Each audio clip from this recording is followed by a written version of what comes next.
Que a paz divina ilumine o seu dia e toda a sua semana. Sejam muito bem-vindos. Hoje a gente vai mergulhar fundo num texto que, olha, apesar de ter milênios, parece que foi escrito ontem, sabe? Depois de rolar o feed de notícias.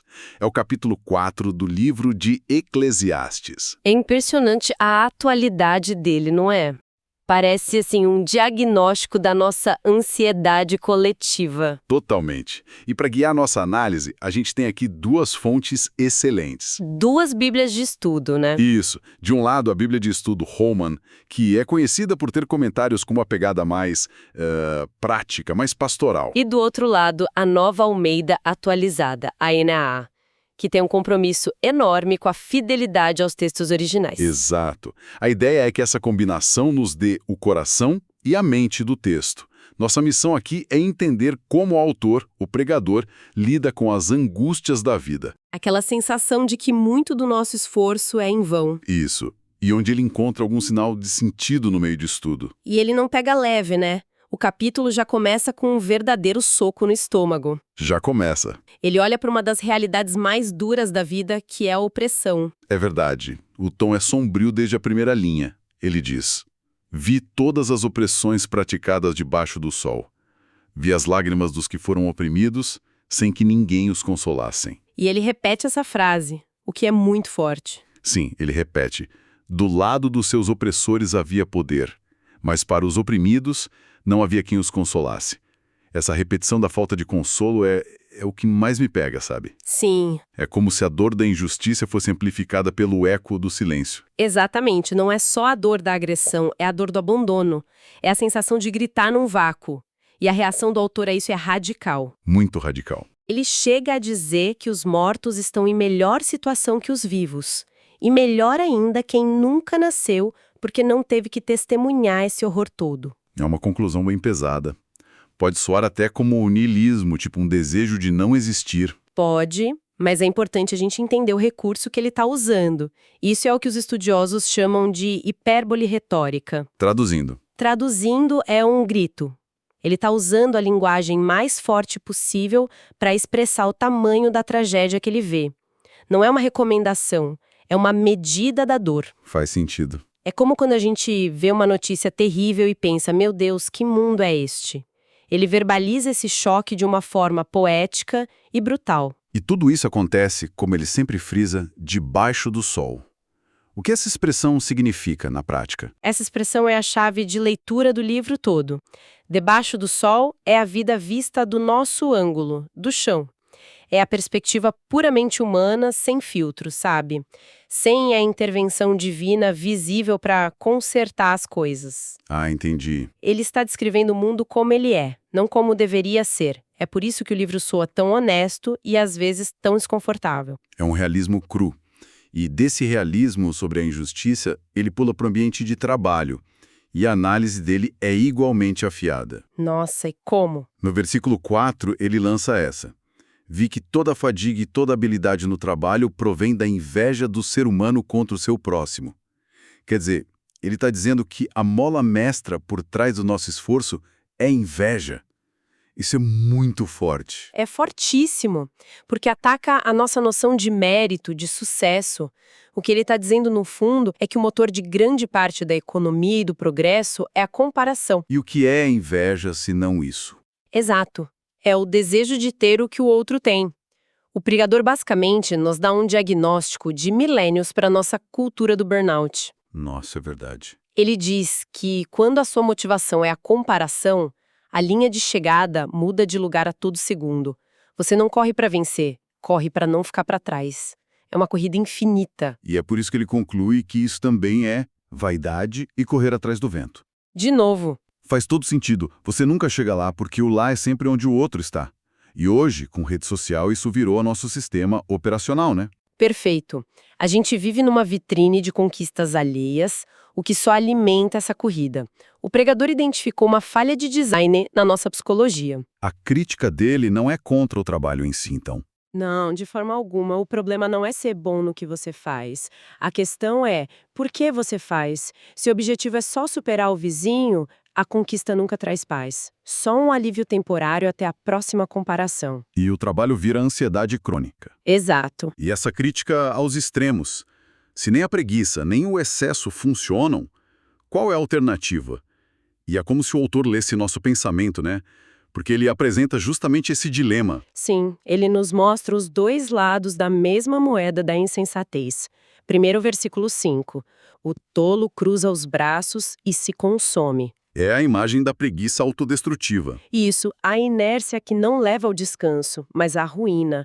A pessoa que, por não fazer nada, acaba devorando o próprio futuro. O oposto do workaholic. Mas logo em seguida, no versículo 6, ele dá o contraponto que parece ser o segredo de tudo. E que segredo? Ele diz, melhor é uma mão cheia com descanso do que as duas mãos cheias com trabalho e aflição de espírito. Essa frase é ouro puro. Confesso que é a frase que eu mais preciso reler na minha vida. É muito fácil cair na armadilha de querer encher as duas mãos, de abraçar todos os projetos e depois perguntar por que a gente vive ansioso e esgotado. É a nossa cultura do excesso. Sim, o pregador chama isso de aflição de espírito. Ele coloca o workaholic e o preguiçoso na mesma categoria de tolice. A sabedoria está no equilíbrio. Uma mão cheia com descanso. A filosofia do suficiente. Exato. É o valorizar a paz de espírito tanto quanto a produtividade. É uma afronta direta à nossa cultura do mais é sempre melhor. E a partir dessa ideia de equilíbrio, ele parece mergulhar ainda mais fundo, nos apresentando um personagem que é a personificação da futilidade. Exato. Ele nos dá um estudo de caso, o homem do versículo 8. A descrição é quase cinematográfica. É mesmo. Um homem solitário que não tem filhos nem irmãos, mas que não para de trabalhar e cujos olhos não se fartam de riquezas. É a imagem do acumulador solitário. E aí vem a pergunta que esse homem faz a si mesmo, que, para mim, é o coração do capítulo. Para quem estou trabalhando tanto? Privando a mim mesmo de desfrutar das coisas boas da vida. É o ponto de virada. No momento em que ele faz essa pergunta, a vida dele perde o sentido. Totalmente. Ele olha para a montanha de dinheiro que juntou e percebe que ela não serve para nada. Riqueza só tem valor quando é compartilhada ou quando proporciona bem-estar. E ele não tem nenhum, nem outro. É um paradoxo. Índices de solidão altíssimos justamente nos países mais ricos. O pregador identificou o problema há 3.000 anos. A riqueza não tem valor intrínseco. Ela é uma ferramenta. E sem um propósito, vira um fardo. Exatamente. Sem família, sem amigos, vira um fardo, não uma bênção. E é aí que o texto, depois de tanto diagnóstico sombrio, finalmente oferece um remédio. A partir do versículo 9, o tom muda. Ele diz, melhor é serem 2 do que 1. Sim, a solução para a vaidade do esforço solitário é a comunidade.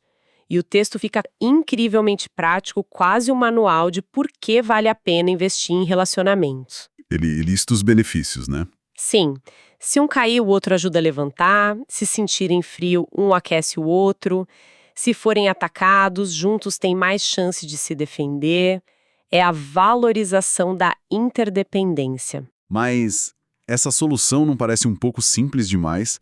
Quer dizer, o próprio pregador acabou de falar da opressão que acontece entre pessoas. É uma ótima pergunta. Juntar 2 pessoas nem sempre é garantia de consolo. Às vezes é o começo de mais conflito, né? Com certeza. Isso mostra que a solução não é mágica. O texto não diz qualquer companhia é melhor que a solidão. Ele fala de um tipo específico de relacionamento, o de apoio mútuo. O companheirismo genuíno. Isso. A solução não é só a presença física, mas uma mudança de mentalidade. Sair do paradigma da competição, do eu contra o mundo, para o da cooperação, nós contra o problema. Entendi. É um convite para construir laços de confiança. Não resolve todos os problemas do mundo, mas cria uma micro-resistência contra a dureza da vida debaixo do sol. É menos sobre a quantidade de pessoas e mais sobre a qualidade das conexões. E essa ideia culmina na famosa metáfora do versículo 12. A do cordão. O cordão de 3 dobras não se rompe com facilidade. Essa imagem sempre me intrigou. Se 2 já é bom, por que a necessidade de um terceiro? O que essa terceira dobra representa? Essa é a grande questão. Os comentaristas oferecem várias possibilidades. A mais simples é que grupos maiores de viajantes tinham mais segurança. Se 2 são bons, para a defesa, 3 são ainda melhores. Uma leitura prática. Mas, teologicamente, muitos veem aqui uma alusão a Deus como a terceira dobra que une e fortalece o relacionamento humano. Seja num casamento, numa amizade. Numa comunidade. Sim, é a ideia de que um propósito transcendente compartilhado torna os laços humanos infinitamente mais fortes. A relação não se baseia só no benefício mútuo, mas num compromisso com algo maior. Isso dá uma profundidade enorme à ideia de comunidade. E, para fechar o capítulo, quando a gente pensa que encontrou a resposta nos relacionamentos, o pregador nos joga de volta no mundo da vaidade. Ele não nos deixa confortáveis por muito tempo, né? Não mesmo. Agora na esfera política. Ele nos conta uma parábola, a de um rei velho e insensato que já não aceita conselhos, que é superado por um jovem pobre sábio. E esse jovem sai da prisão, assume o trono e todo o povo o segue com entusiasmo. Parece uma história de sucesso, finalmente. Sim. Parece que o capítulo vai terminar com uma nota de esperança, mostrando que a sabedoria pode prevalecer afinal. É o que parece, mas o pregador é mais realista que isso. Ele dá um zoom out e mostra que essa vitória é só um momento no tempo. Como assim? Depois de descrever a imensa popularidade do novo rei, ele conclui de forma brutal: contudo, os que vierem depois não se alegrarão com ele. Ah, que balde de água fria. Exatamente. A mesma multidão que o aplaudiu ou a geração seguinte vai se cansar dele, encontrar seus defeitos e procurar um novo herói. É o ciclo da popularidade. Perfeito. A fome é passageira, o poder político é instável. A lição é clara. Se você basear o sentido da sua vida na aclamação pública, você está construindo sua casa na areia. No final, isso também é vaidade e correr atrás do vento. Uau! Então, depois dessa jornada toda, o que a gente tira disso? Começamos na escuridão da opressão, passamos pela crítica ao trabalho, encontramos um oásis na companhia e terminamos com a fragilidade do poder. Qual é a mensagem que fica, né? Pois é. Se a gente conectar os pontos, a mensagem é um convite radical para reavaliar nossas prioridades. O pregador não é pessimista, ele é um realista que age como um médico. Ele aponta para os tumores, a riqueza solitária, o poder, a vida movida pela comparação. E ele diz, isso tudo não vai te preencher. Exato. É correr atrás do vento. Ele faz esse diagnóstico brutal para nos forçar a perguntar: ok, então o que não é correr atrás do vento? E a resposta que o capítulo sugere está nos relacionamentos significativos. E no contentamento equilibrado. Isso. O valor duradouro não está nas coisas que a gente acumula, mas nas pessoas com quem a gente caminha e na paz que a gente cultiva. É um chamado para investir no que é real e duradouro. Buscar o contentamento de uma mão cheia com o descanso e a força de um cordão de 3 dobras. Perfeitamente. É um convite para encontrar significado não no extraordinário, que é passageiro, mas no ordinário bem vivido. No trabalho com propósito, no descanso que restaura a alma. E na mão estendida de um amigo. Principalmente, o que nos leva de volta àquela pergunta final para reflexão. O texto diz que o cordão de 3 dobras não se rompe com facilidade.